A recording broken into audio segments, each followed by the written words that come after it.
When every new 5-star is constantly one-upping each other, it's only natural to think that 4-stars, who are incentivized to be created weaker because they cost less for players to acquire, would settle at the very bottom. But are they actually that obsolete? 4-stars still hold a very important role in Honkai Star Rail's character ecosystem. From the developer's perspective, they should be worth using so that some players might actually want to roll for them, and so that when they are given out for free during limited time events, they're actually a good motivator to get players returning and participating. 4-stars have a generally bad reputation for multiple reasons.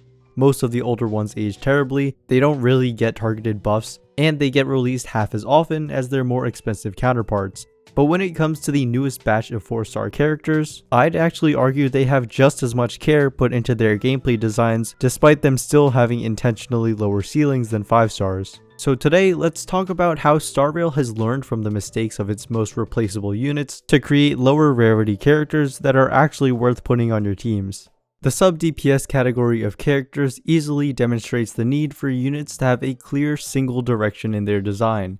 Arlan is still one of the most unique characters in the game because his skill only consumes his health and no skill points. This makes him fit into a secondary DPS role because the game's design philosophy has more or less cemented itself into attackers that want to constantly use skill points to maximize their damage, and supports that can generate them without losing much if any value, with exceptions of course. If you ran Arlan as a solo carry, you'd likely end up with more skill points than your team can effectively use, but on the other hand, his lack of need for them also means he can be run alongside another DPS without affecting the team's skill point management at all. But therein lies the contradiction with the rest of his kit, which encourages you to keep him at low health to increase his damage. Not only does this require you to run a specific defensive support, as healers nullify his talent while shielders don't, but you have to actively pay attention to him to make sure he doesn't get knocked out. The second you spend a single skill point just to save him in a scenario where no other character would have needed it, it really diminishes the freedom that you were supposed to get from using a 0 skill point DPS. And this is why I think the damage nerfs he received between the final closed beta and 1.0 aren't the primary reason he was never considered very good.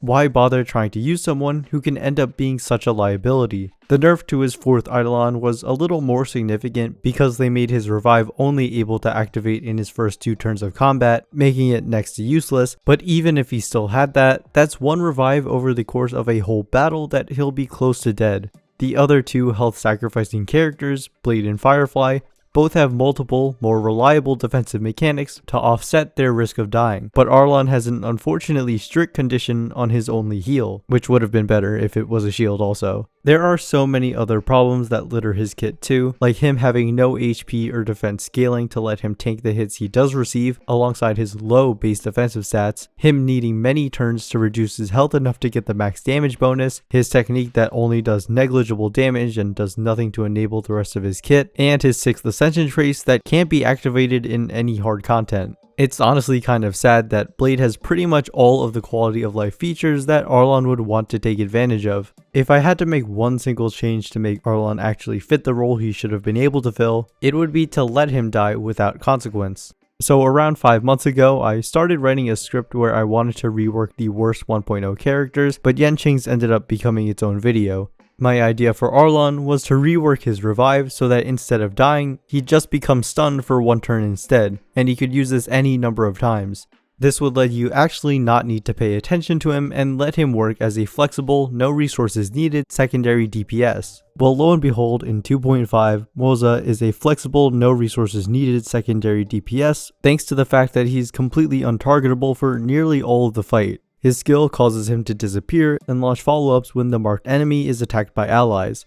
When I first played his trial blind, I thought there's no way this character can be good. If he doesn't take turns after using his skill, he can't regenerate any skill points or energy. But now we have come to a point where the Star Rail developers actually understand the inherent weaknesses that unique mechanics can bring and incorporate ways to offset them accordingly. His 2nd Ascension trace recovers the skill point he used to make him completely neutral, and his follow-up energy regeneration is on the higher end, which is rare for ones that proc as often as his. His 1st Eidolon also helps with his energy economy, giving him 20 energy up front and 2 more after every follow-up. Since Moze isn't the type of DPS you'd want to run solo, it also makes sense that he'd be given significant supporting capabilities. And they're quite powerful too, with his 6th Ascension trace increasing follow-up damage taken by his skill target by 25%, with an additional 40% crit damage taken from his 2nd Eidolon. Although his last Eidolons are great for his personal damage, it's nice that the most functional ones are his first 2, making it more realistic to acquire them from a single featured banner run. Giving him a team-wide follow-up damage buff carves out a better niche for him on follow-up teams, but overall he is just a perfectly designed secondary damage dealer.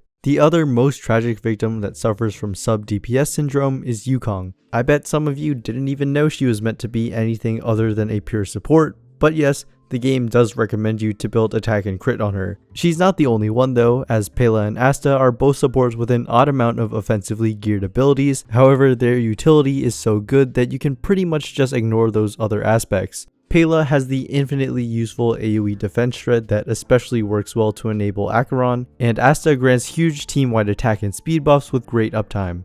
Yukong has objectively powerful buffs. I mean, 80% attack, 28% crit rate, and 65% crit damage is really good, but being able to properly utilize them is where the problem lies. Her skill generates 2 stacks of roaring bowstrings, which is consumed anytime an ally finishes their turn.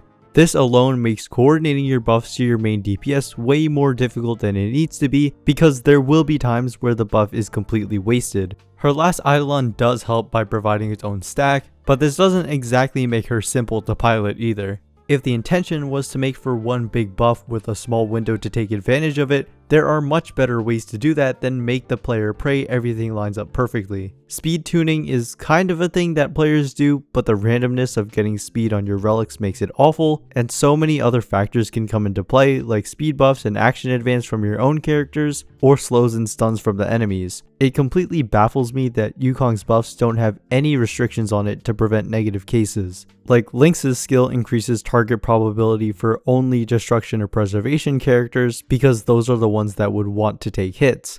I feel like having roaring bowstrings only be usable by hunt, erudition, or destruction characters and Yukong herself would have made sense.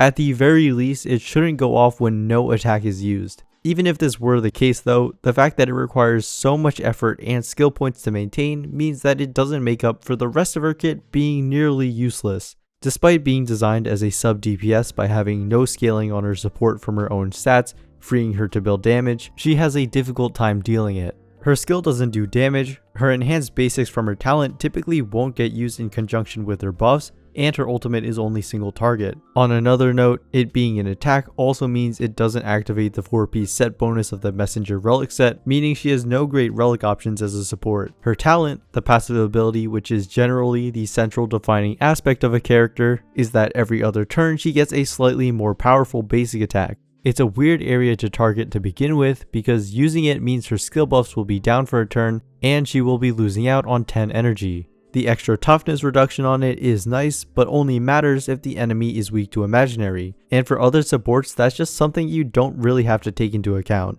We can directly compare this talent's intended purpose to Hunt March's ability to match the weakness break type of her Shifu. It's not as crazy as ignoring weakness type on all of her attacks, but it is still effective at either setting up your main DPS to break, setting up your team to deal super break damage, or delaying the enemy action with imprisonment regardless of the type matchup. There's other small things about Yukong, like her technique not counting as a skill use and thus not granting any upfront energy while also requiring her to attack with it, her first Eidolon speed running out really quickly because it only lasts 2 turns, and her 4th Ascension trace buffing all allies' imaginary damage when she has 0 good partners to make use of this with. The only 2 main DPS imaginary units are Donghua Il, who wants teammates that can generate skill points, and Dr. Ratio, who wants allies that can apply debuffs to land his follow-ups. Maybe Rappa will actually kind of work with Yukong, but also why even bother when she is completely outclassed in the support territory by Ruanmei and Robin, who have AoE buffs with permanent uptime while generating skill points, and at the same time is inferior as a sub DPS to Hunt March 7th. Yukong's lack of uptime on her damage buffs make them surprisingly similar in terms of roles, but March has more usefulness with the aforementioned toughness reduction on top of a permanent speed buff, a follow-up attack once per turn, and her own solid damage to make this free-to-play character way more appealing than whatever Yukong can provide to a team. Maybe the supports that came after her got a bit too strong too fast, but even still, the only way Yukong could have stayed relevant at all is if she had a really specific niche, maybe something like giving insane buffs if a character consumed both stacks back to back for synergy with action advance units. As it is now though, there's unfortunately no situation where I'd ever want to use Yukong, and it's hard to imagine one ever coming up in the future.